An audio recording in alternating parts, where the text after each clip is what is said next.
आप exam tour देख रहे हैं। पुस्तकालय भर्ती को लेकर लगातार आवाज उठाया जा रहा है। पुस्तकालय भर्ती को लेकर लगातार आवाज उठाया जा रहा है ताकि पुस्तकालय की वैकेंसी दी जाए। यानी बिहार में लाइब्रेरियन की भर्ती की बात करिएगा तो लगभग 18 साल होने जा रहा है, लेकिन अभी तक लाइब्रेरियन की भर्ती नहीं की गई। अब क्या कुछ चला यहां पे देखिए, राज्य शिक्षा शोध एवं प्रशिक्षण परिषद महेंद्र पटना, इनके द्वारा कुछ वैकेंसी निकाली गई। कुछ क्या 70 के करीब में वैकेंसी निकाली गई। उसका क्या परिस्थिति है उसको भी मैं समझाऊंगा, तो ध्यानपूर्वक देखिएगा। 70 वैकेंसी दी गई और लेकिन वो भी आउटसोर्सिंग के माध्यम से। जो वैकेंसी दी गई उसमें आउटसोर्सिंग का जो एजेंसी है उनके द्वारा 5 लाख 7 लाख रुपया का डिमांड किया गया, या जो भी डिमांड किया गया आपको सब कुछ मालूम है। उसके बाद हम लोगों ने संज्ञान लिया और उसको जाकर शिकायत किया गया, और उसके बाद अब फिर से इसकी बहाली की जाएगी, अलग से विज्ञापन दिया जाएगा, सब कुछ होगा। यानी लाइब्रेरियन वैकेंसी को लेकर लगातार प्रयास किया जा रहा है। बहुत सारे लोग ये कह रहे हैं कि आप जो ग्रुप बनाए उस पर कुछ नहीं अपडेट दे रहे हैं, कुछ नहीं बता रहे हैं, तो उस तरीका से पहले इधर से प्रयास किया जा रहा है ताकि लाइब्रेरियन भर्ती निकाली जा सके। उसके बाद हम अपडेट आप लोगों को देते रहेंगे। लाइब्रेरियन वैकेंसी को लेकर मैं बहुत सारा मुहिम हम लोग चला रहे हैं, जिस मुहिम में अब ये लग रहा है कि जरूर कुछ ना कुछ इस पर अपडेट आएगा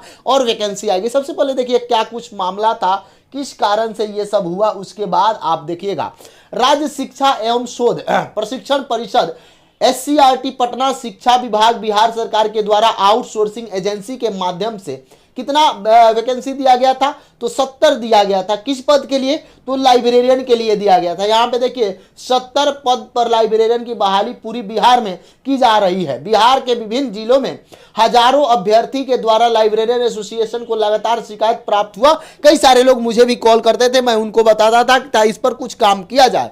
आगे देखिए, प्राप्त हुआ एजेंसी के द्वारा 5 से 6 लाख रुपया अभ्यर्थी से मांगे जा रहे थे, जिसे एसोसिएशन के द्वारा गंभीरता पूर्वक विचार करते हुए SCRT के निदेशक IS अधिकारी के साथ 10 सूत्री मांग को लेकर उनके कार्यालय में बैठक किया गया, जिसमें संगठन के विभिन्न मांगों को मानते हुए फिर से अखबार के माध्यम से विज्ञप्ति जारी करने का निर्णय लिया गया एवं सभी छात्रों को मौका दिया जाएगा। साथ ही एक निगरानी कमेटी बनाई जाएगी। देखिए ये जो वैकेंसी दी गई थी SCRT के द्वारा, इसमें आउटसोर्सिंग के माध्यम से लाइब्रेरियन की वैकेंसी करनी है। टोटल पद की बात करिएगा तो 70 पद चाहिए, लेकिन आउटसोर्सिंग एजेंसी तो आप जानते हैं वो लोग किस तरीका से कर रहे हैं, क्या कुछ कर रहे हैं। उन लोग का अलग से डिमांड हो रहा था कि पैसा दिया जाए तब आपकी बहाली की जाए। अब इस वैकेंसी को रोक दी गई है, फिर से इस वैकेंसी को दिया जाएगा और इस बार अलग तरीका होगा। एक कमेटी रहेगी, उस कमेटी के द्वारा ये सब कुछ किया जाएगा, सब कुछ देखरेख में किया जाएगा। और भी हम लोग डिमांड किए कि जब सब कुछ बहाली सरकारी हो रही है तो आखिरकार ये आउटसोर्सिंग का प्रयोग क्यों किया जा रहा है। आउटसोर्सिंग के माध्यम से आप 30 से 35 हजार देते ही हैं, थोड़ा सा और बढ़ जाता है या उतना ही पर सरकारी निकाल देते कुछ नियम कानून बनाकर। जिस तरीका से शिक्षक भर्ती की बात हो गई, तो अभी नियम नहीं बना हुआ है, इस पर भी प्रयास हो रहा है कि किसी ना किसी रूप में, चूंकि बिहार में जिस तरीका से बताया गया था कि लाइब्रेरियन की भर्ती की जाएगी, लगभग 2 साल पूर्व से यह प्रक्रिया चल रहा है, लेकिन अभी तक नियमावली सही से नहीं बन पाया। तो इस पर भी हम लोग काम कर रहे हैं। जब तक कुछ हो जाएगा, बस आपका सहयोग चाहिए, आप लोग साथ दीजिए। 100% लाइब्रेरियन की वैकेंसी आएगी, इस बात को आप समझिए। यदि इस साल नहीं आता है तो फिर कब आएगा इसका कोई उम्मीद भी नहीं आप कर सकते हैं। इसलिए आप प्रयास किए, मैं बहुत बड़ा प्रयास कर रहा हूं, उसमें आप जरूर जुड़े। और मेरे द्वारा एक कदम उठाया जा रहा है, उसमें यदि आप चाहते हैं तो आप जुड़ सकते हैं। और सभी विद्यार्थी से निवेदन है, बहुत विद्यार्थी नहीं चाहिए, और मेरे द्वारा एक शुरू किया गया है, इसी शुरुआत में आप भाग लें।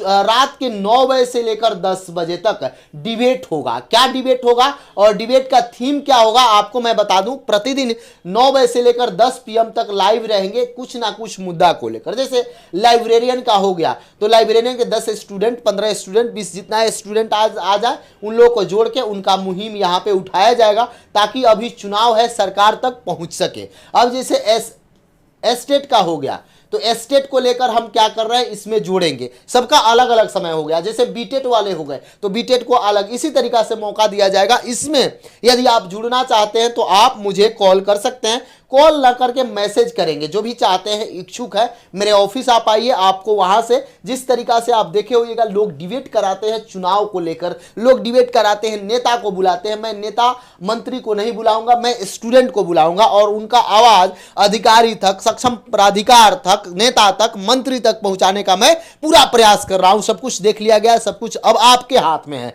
यदि आप चाहते हैं तो आप मुझे मैसेज करेंगे आपका मुद्दा क्या है। ये नहीं है कि केवल कोई भी मुद्दा होगा, ये अगर आपको लगे कोई सामाजिक मुद्दा है, 10-15 व्यक्ति हैं, आप एक ही परिवार के हैं, यदि आप पीड़ित हैं तो आप मेरे से मिल सकते हैं, जुड़ सकते हैं। इस पर आप मैसेज करेंगे 88 और ये 63820992। जिस तरीका से आप देखते होइएगा बड़े बड़े न्यूज चैनल वाले क्या करते हैं, डिबेट कराते हैं, उसमें आप वो अपने अपने बड़े बड़े प्रवक्ता को बुलाएंगे, अलग अलग पार्टी के प्रवक्ता को बुलाया जाएगा, लेकिन इसमें पार्टी के प्रवक्ता कोई नहीं आएंगे, जो आपसे जुड़े हुए हैं, शिक्षक आ सकते हैं, वकील आ सकते हैं, बड़े बड़े लोग आ सकते हैं, लेकिन इसमें स्टूडेंट ज्यादा आएंगे। स्टूडेंट का एक बात है तो स्टूडेंट रहेंगे। यह फिर से नंबर मेरा सेव करिए। और एक अलग मैं चला रहा हूं, अभी तक यूट्यूब के इतिहास में कोई नहीं किए हैं, लेकिन मैं पैनल बैठाकर उसको, उस डिबेट को सरकार तक मैं पहुंचाने का प्रयास करूंगा। 5 से 6 डिबेट में आपका काम पूर्णतः हो जाएगा, मुझे उम्मीद है, बस आपका सहयोग रहा तब। अब जैसे देख लीजिए ये लाइब्रेरियन का था, तो इसको लेकर हमने बहुत बड़ा, ये विकास जी है, आप पहचान रहे, उनका टीम है, सब लोग गया था, और उसके बाद इतना मेहनत करने के बाद तब ये आउटसोर्सिंग को रोका गया।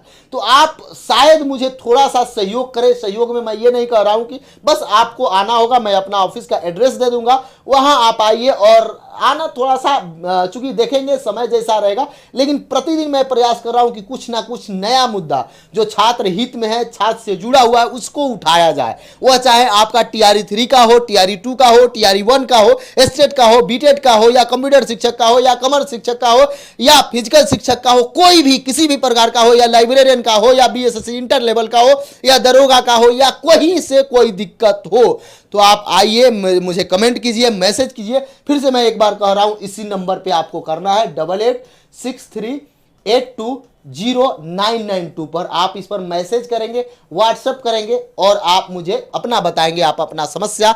लेकिन एक बात ध्यान में रहे, इस समस्या के बारे में आप पूरा तरीका से जानते हो। जैसे स्टेट का है तो क्या क्या है मामला, इसके बारे में। यदि आप बीटेट वाले हैं तो बीटेट के बारे में पूरा तरीका से जानते हो। यदि आप लाइब्रेरियन वाले हैं तो लाइब्रेरियन के बारे में अच्छा तरीका से जानते हो। यदि आप BPSC TRE वाले हैं तो आप अच्छा तरीका से, यदि आप BSSC इंटर लेवल वाले हैं तो इसके बारे में आप अच्छा तरीका से जानते हो। यदि आप BSSC CGL वाले हैं तो इसके बारे में, यदि आप सिविल कोर्ट वाले, कोई भी बिहार से जुड़ा हुआ या देश से जुड़ा हुआ या रेलवे वाले कोई भी स्टूडेंट आ सकते हैं, ये नहीं है। अब आपको यहां एक मैं प्लेटफॉर्म दे रहा हूं, आप यहां से अपनी आवाज को वहां तक पहुंचा सकते हैं, सरकार को ध्यान आकृत कराया जा सकता है, बस आपका सहयोग चाहिए। लेकिन एक बात ध्यान में रहिएगा, मैक्सिमम 10 लोग और मिनिमम 5 लोग मुझे चाहिए, सॉरी 15 हो गया, मैक्सिमम 10 लोग और मिनिमम 5 लोग, यानी मिनिमम 5 लोग रहेंगे तो भी काम चलेगा, मैक्सिमम 10 लोग रहेंगे तो भी काम चल जाएगा। बस आपको आना होगा, टाइमिंग निर्धारित किया जाएगा, लेकिन मेरा जो मानना है टाइमिंग 9 से 10 ही चलाया जाएगा। और इसके बावजूद अब देखिए, बहुत सारे लोग ये कहेंगे आज मेरा ही आप डिबेट करा दीजिए, नहीं, पहले जो कह देंगे, पहले जिनसे बातचीत हो जाएगी उनको प्राथमिकता दिया जाएगा। मान लीजिए स्टेट वाले बाद में आए तो उनको बाद में बुलाया जाएगा, लाइब्रेरियन वाले आज आ गए तो लाइब्रेरियन वाले को बुलाया जाएगा, बीटेट वाले, मतलब एक एक वे में चलेगा। और मैं ये वादा करता हूं, अपूर्ण आपको विश्वास दिलाता हूं, आपके जो समस्या है उसका समाधान जरूर होगा। सरकार उस पर बात जरूर करेगी, सरकार के अधिकारी आपसे जरूर बातचीत करेंगे। इस मुहिम पर अभी तक यूट्यूब के इतिहास में नहीं, बड़े बड़े न्यूज वाले भी ऐसा नहीं करते हैं। अगर किन्हीं के साथ कोई भी समस्या हो तो आप मेरे से जुड़ सकते हैं। अब इसको एग्जाम टूर को थोड़ा सा, अब जैसे ये एजुकेशनल हो गया, एजुकेशन के मुद्दा पर तो उठाया जा रहा है, इसके इतर यदि आपको कोई खारिज दाखिल कराने में परेशान कर रहे हैं, कोई किसी प्रकार से है, तो भी आप मेरे से जुड़ सकते हैं, आप अपने बात को आकर रख सकते हैं। बस आपको ऑफिस आना होगा, ऑफिस का एड्रेस आपको मिल जाएगा, आप कमेंट बॉक्स में जरूर कमेंट कीजिएगा। फिर से मैं कहूंगा, इस मुहिम को, इस विचार को थोड़ा सा शेयर करें ताकि आगे तक बढ़ जाए। बहुत बहुत धन्यवाद।